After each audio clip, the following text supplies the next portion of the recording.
Merci, chers collègues. Madame la ministre, je vous laisse la parole pour répondre à ces oraisons. Et puis ensuite, nous aurons quelques collègues qui poseront des questions. Je vous remercie.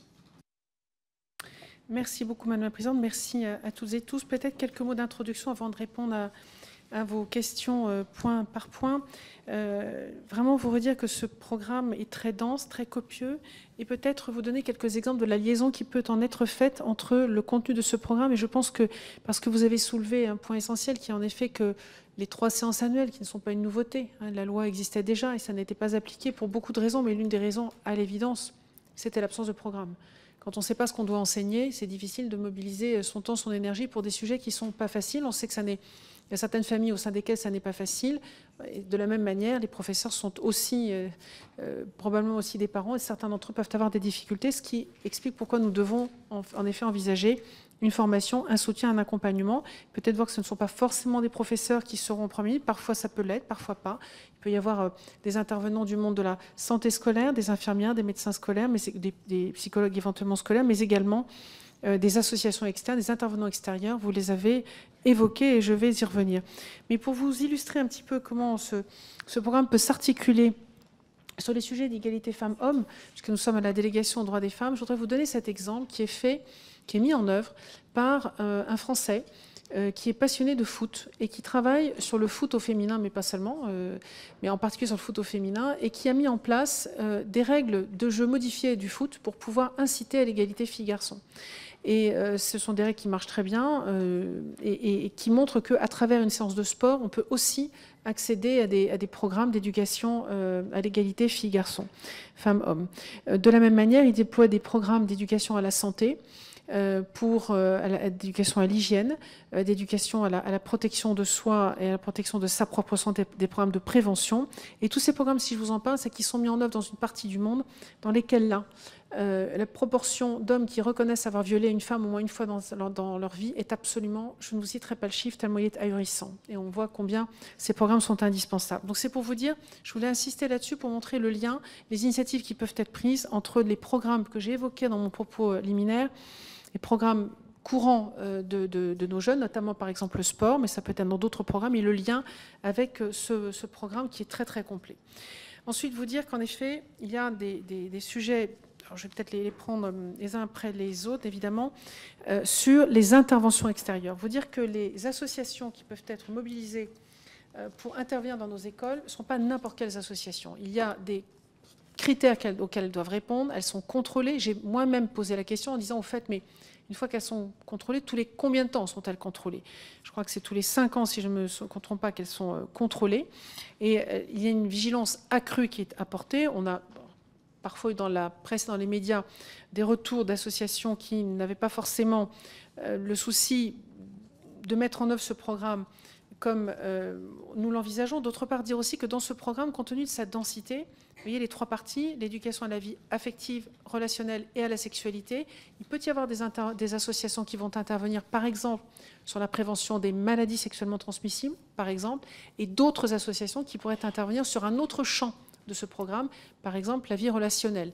Les côtés, alors ça peut parfois se rapprocher dans le contenu du programme sur ce que d'autres ont appelé dans un autre contexte les cours d'empathie, en tout cas la compréhension du relationnel, comment je dois comprendre ma relation à l'autre, comment dois-je comprendre ces expressions non verbales. Ce sont des éléments très très importants dont les professeurs m'ont parlé en disant parfois nous voyons bien que nos élèves ont du mal à décrypter ce que disent nos visages, et ça fait partie de ce programme également. Donc cet agrément qui est donné aux associations éventuellement intervenantes extérieures, c'est un agrément académique qui est national, et les professeurs d'ailleurs ont accès à la liste des associations agréées, et c'est le chef d'établissement au cas par cas qui donne son accord.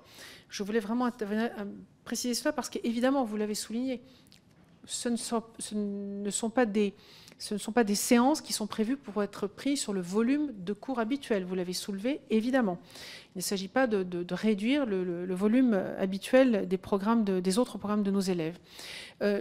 Nos professeurs, ça n'est pas non plus sur le mode du volontariat. Ça peut arriver, mais ce n'est pas l'objectif de ce programme. Et puis, il y a des associations dont c'est le métier, qui savent le faire. On peut avoir des intervenants extérieurs ou bien nos infirmières scolaires, par exemple. Mais qui, en effet, vous l'avez souligné, 9 000 et quelques pour nos 12 millions d'élèves. On voit bien que la proportion d'infirmières scolaires ne leur permettrait pas. J'avais fait un calcul, c'était absolument inimaginable, ça ne passe absolument pas. Donc voilà, c'est pour cela qu'il faut pouvoir s'appuyer sur des associations, mais pas n'importe lesquelles, dans un cadre très précis.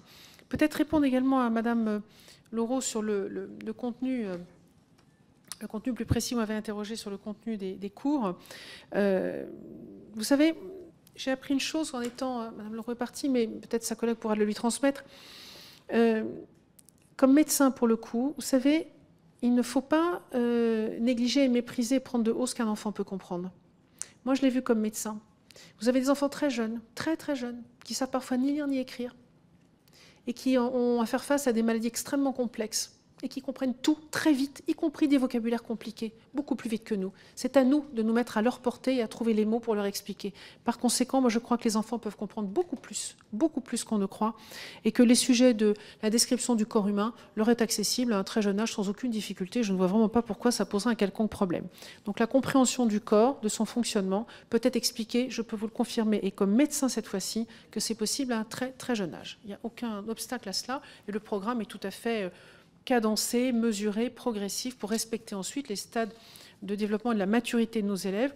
Et évidemment, je n'ai aucun doute sur le fait que ces programmes seront régulièrement revus pour pouvoir s'adapter aussi à la maturité de nos élèves qui évolue avec la société, tout simplement. Donc, ce qu'un enfant aujourd'hui, un jeune élève de 12 ans comprend, n'est peut-être pas ce que comprenait un élève de 12 ans de ma génération, par exemple. Et donc, il faut, nous aussi, c'est à nous aussi, de nous habituer et de nous mettre à leur portée.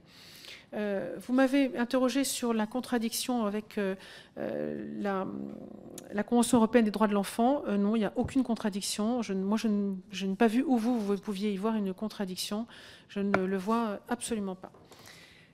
Vous m'avez interrogé, alors ça c'est Madame Catala ensuite, qui m'avait interrogé sur... je vais reprendre ma fiche à moi. Attendez, j'ai mis de côté. Hop, Madame Catala. Madame Catala, alors oui, vous avez cité des chiffres qui sont extrêmement inquiétants, qui ne sont pas récents, sur la progression des infections sexuellement transmissibles.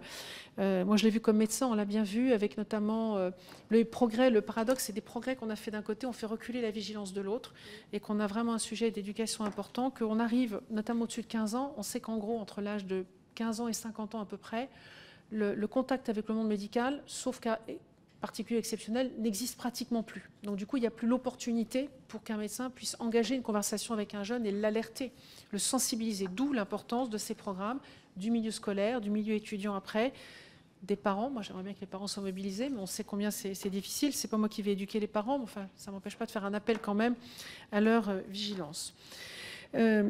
En effet, je l'ai dit tout à l'heure, on sait que la loi est insuffisamment appliquée et du coup, vous m'interrogez sur les moyens qui vont être déployés et qui va s'en saisir. Donc clairement, je ne peux pas me reposer uniquement sur nos enseignants, ça ne fonctionnera pas. D'abord parce qu'eux aussi ont 24 heures seulement dans une journée, comme nous tous. Je ne peux pas m'appuyer uniquement sur nos infirmières scolaires, je l'ai évoqué, donc je dois m'appuyer sur des intervenants extérieurs, des associations qui seront encore une fois extrêmement contrôlées. Le deuxième élément sur lequel vous m'avez interrogé, vous êtes plusieurs d'ailleurs à l'avoir fait, c'est comment je peux m'assurer que les 3 séances seront faites. C'est une question que j'ai posée en interne et à l'intérieur du ministère pour comprendre qu'est-ce qui sera mis en place. Est-ce qu'on peut avoir une grille, quelque chose qui soit coché, simplement pour s'assurer que le programme est bien dispensé, que chaque élève y aura eu accès. Et puis au-delà de ça, moi je m'interroge, je suis allée un petit peu plus loin que vous, en m'interrogeant sur la manière dont...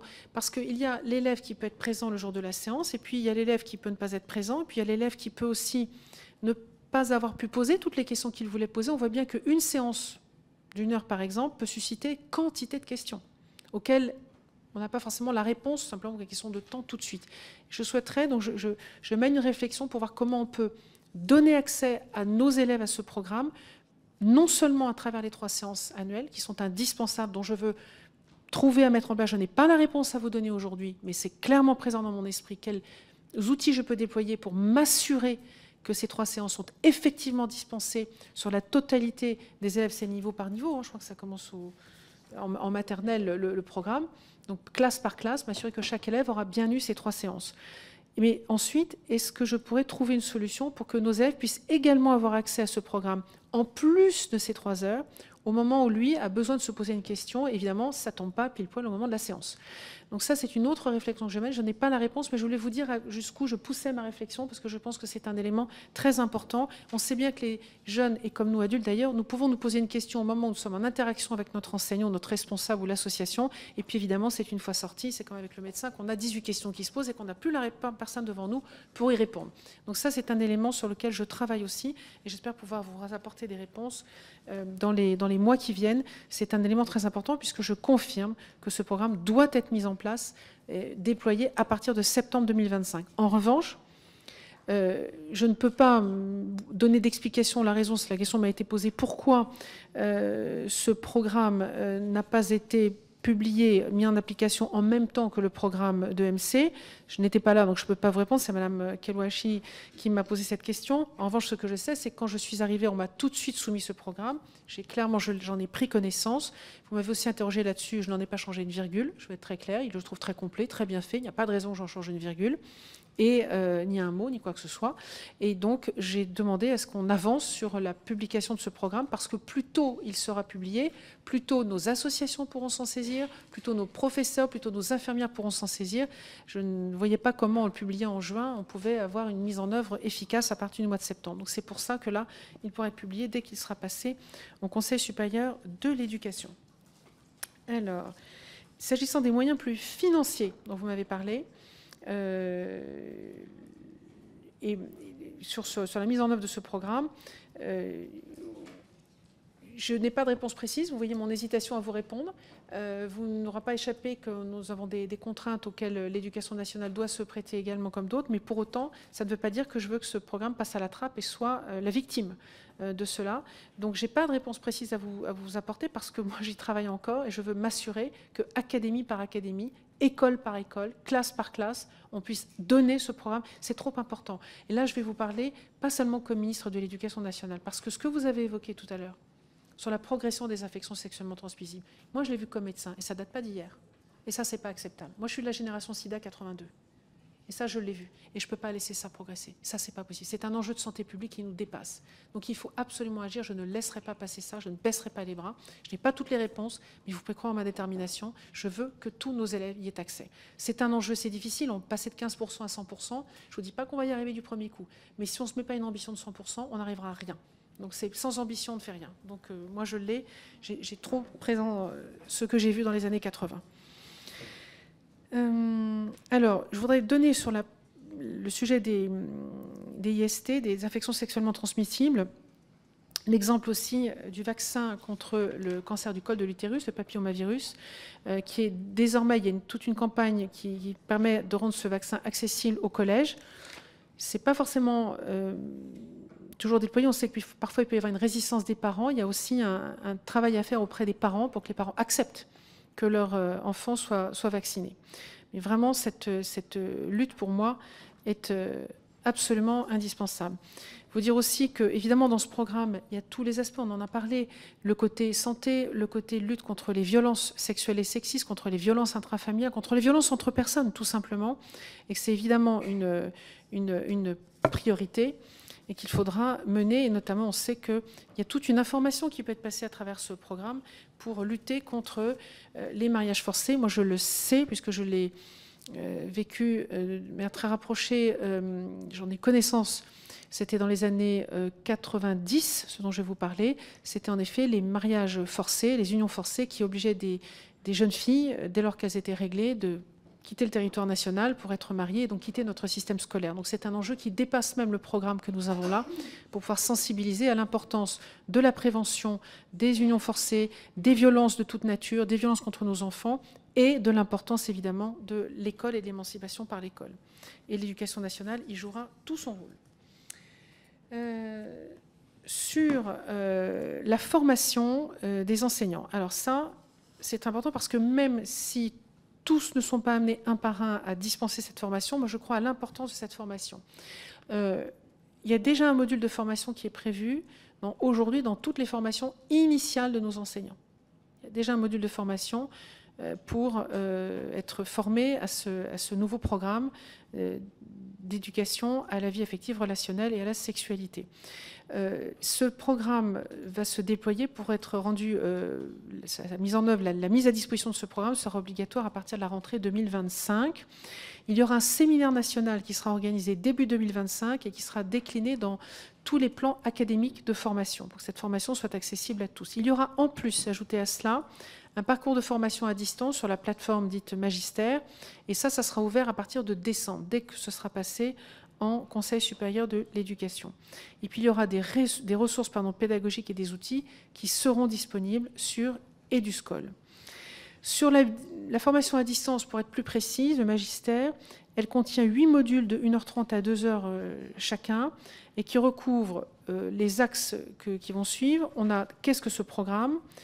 Comprendre les attendus de ce programme à la fois pour le premier degré et pour le deuxième degré, et puis ensuite sur le plan très pratique, comment mettre en œuvre les séances, comment réagir aux questions des jeunes, et pour cela il faut vraiment une approche très ciblée, très opérationnelle, et il y aura notamment des podcasts, des formats audio qui seront proposés. Il s'agit aussi de voir comment on peut intégrer, j'en ai donné un exemple, ce programme EVARS dans l'enseignement de sa discipline, de chacune des disciplines, pour nos différents enseignants, et puis comment ensuite, plutôt pour nos chefs d'établissement, comment piloter la mise en œuvre de ce programme, et notamment, je pense à la relation avec les familles d'un côté, et avec le monde associatif que j'ai évoqué de l'autre.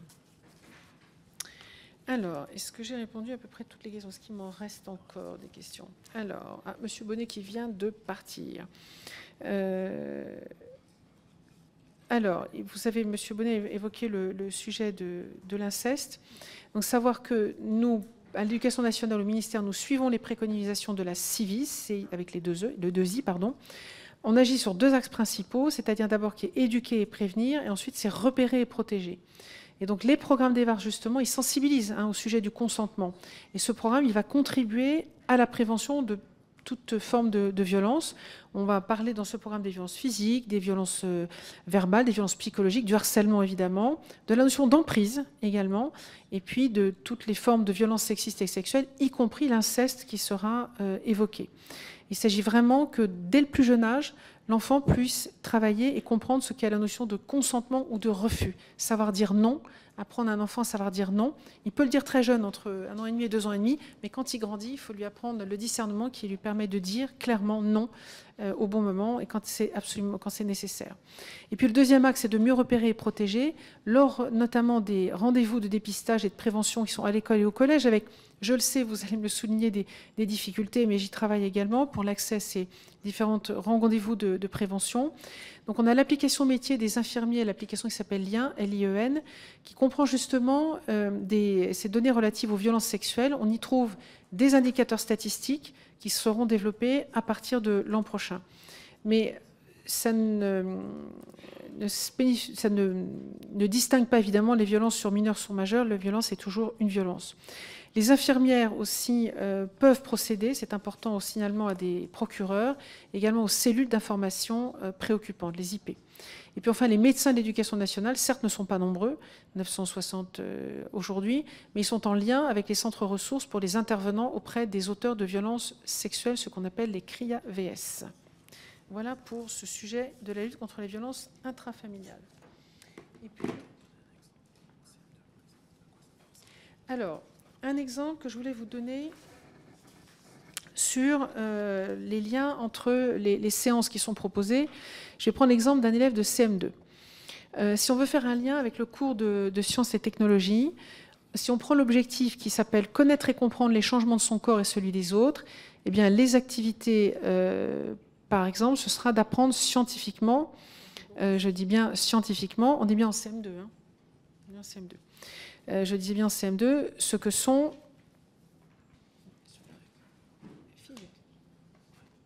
C'est ça. On est bien sur le sujet d'apprendre scientifiquement à ces jeunes de CM2 ce que sont les règles, comment ça s'explique. On est bien sur du vocabulaire scientifique.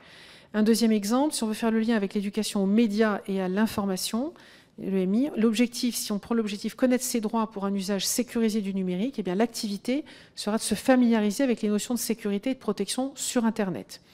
Ça, bon, c'est pas le lieu ici, mais je pourrais en parler également.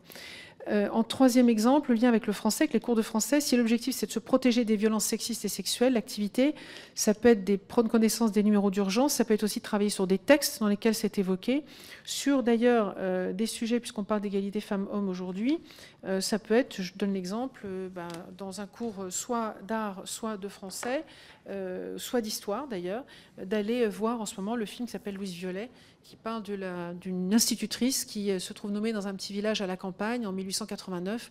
Et on y voit là le travail courageux d'une femme pour l'époque, ce qui n'avait rien d'évident. Il y avait fort peu de femmes institutrices à l'époque, fort peu de femmes tout court qui allaient à l'école. Voilà donc des exemples très concrets. Pour vous donner aussi un exemple, à l'âge de 4 ans, pour comprendre les émotions, leur apprendre à discerner des émotions, on leur apprend à lire sur un visage, soit un vrai visage, soit sur des images, 4 émotions de base, tristesse, joie, colère, peur. Et c'est des choses toutes simples, mais encore une fois, des professeurs en collège m'ont dit, nos élèves parfois ne savent pas lire nos visages quand on donne une consigne simple comme « sortez vos affaires » en début de cours. Et donc on voit que ces cours, à travers ce vaste programme très copieux, on aborde des notions toutes simples, mais qui sont essentielles pour la relation à autrui. Donc cela rejoint ce qu'on appelle les cours d'empathie à l'école aujourd'hui, ces cours qui ont pour objectif de contribuer à lutter contre le harcèlement et qui veulent développer les compétences psychosociales. Mais finalement, ça se recoupe avec ces cours et le programme qu'on voit dans ce programme EVARS. Ces cours ont été lancés fin 2023. Ils visaient à l'origine 100 écoles, mais finalement, ce sont plus de 1000 écoles qui se sont portées volontaires, avec au moins une séance d'1 heure, ou 2 fois 30 minutes, ça dépend. On a plusieurs méthodes qui sont données au choix des enseignants, que je ne vais pas détailler ici, mais on a vraiment des choses qui fonctionnent très bien, y compris, par exemple, des ateliers philo qui marchent bien, même à un très jeune âge. Et je pense que là aussi, il ne faut pas imaginer que nos enfants ont des âges pour comprendre certaines choses. On peut comprendre beaucoup à tout âge. Donc, du coup, comme cette évaluation des cours d'empathie était très positive, ça a été généralisé dès la rentrée 2024. Et je veux vraiment saluer les personnels qui sont engagés sur ce sujet-là, qui ont vu les résultats très positifs sur nos jeunes, avec des indicateurs positifs sur le climat scolaire, qui ont vraiment évolué favorablement dans plus de la moitié de ces écoles. Donc vraiment, ces cours, ce développement des compétences psychosociales, ça fonctionne très bien. Et évidemment, il y a toujours notion d'importance d'évaluer ces dispositifs, de poursuivre l'évaluation et mettre en œuvre, à chaque fois que cela sera nécessaire, toutes les voies d'amélioration, de modification, d'ajustement qui seront nécessaires. Alors, j'ai une question, je crois que c'est vous, Madame Violent, rapidement sur la lutte contre la prostitution des mineurs, qui est un véritable fléau. On a une enquête annuelle dédiée là-dessus, on a une sensibilisation qui est faite au risque de la prostitution dans les programmes, justement, dans ce programme c'est présent. C'est en 4e, ça vise à comprendre notamment les problèmes associés à la diffusion et au commerce d'images à caractère pornographique ou qui évoquent la marchandisation du corps et à l'exploitation sexuelle, à la prostitution des mineurs, pour savoir comment il est possible de s'en protéger et comment et où on peut trouver de l'aide pour se protéger.